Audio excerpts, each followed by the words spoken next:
I'm watching this moving moment of the African-American president of the United States arrive in Africa for the first time in his role as president. This is truly an amazing moment for us to be able to bring to the world. And this is really one of those things, Chris Cillizza, that when he was campaigning and people were talking about what will be different, what will it be like having an African-American president, this is that kind of thing that you couldn't necessarily specifically anticipate, but this is exactly the kind of thing that is so different, isn't it? The visual power of these sorts of things, I think, can't be underestimated. Remember, President Obama campaigned on the idea that he was going to change the way in which the United States was viewed by the world community.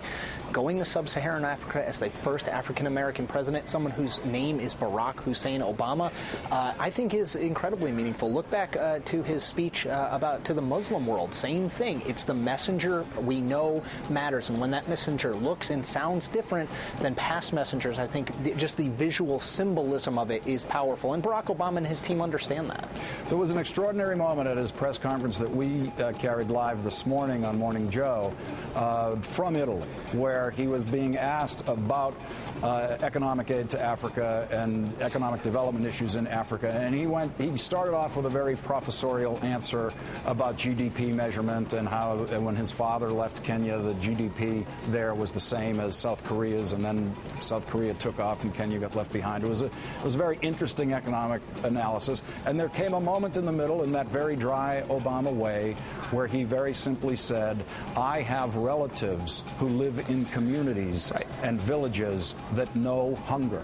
And there we saw the 8 most powerful leaders in the world, and the most powerful among them, actually telling the world that his relatives live in villages where there is hunger. That is a dynamic that we could not possibly have imagined being in the dialogue, the personal dialogue of the President of the United States with G8 members before this president. Could we, Chris? No, and in truth, I think we couldn't have anticipated it. We also can't really anticipate what effect it will have.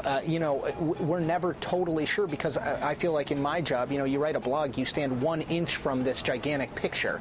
You're very rarely able to take 20 steps back and say, oh, it's actually a picture of a cow or of a horse. We don't necessarily know what it is yet, but I do think, again, the symbolic power of an African-American president going to Ghana, going to sub-Saharan Africa, traveling around the world, it is part and parcel of that change message, Barack Obama's message, that not only do I have a different resume from members of people who've been elected to the presidency in the past, I look different, I have a different background, and all of those things will help me make the case to the world. So we're seeing the visual we're seeing that happen right now. Okay, thanks, Chris. John Ralston, we're going to have you back. The Ensign story is not going away. This show is going to stay on this story. Thank you very much, John Ralston and Chris Cillizza.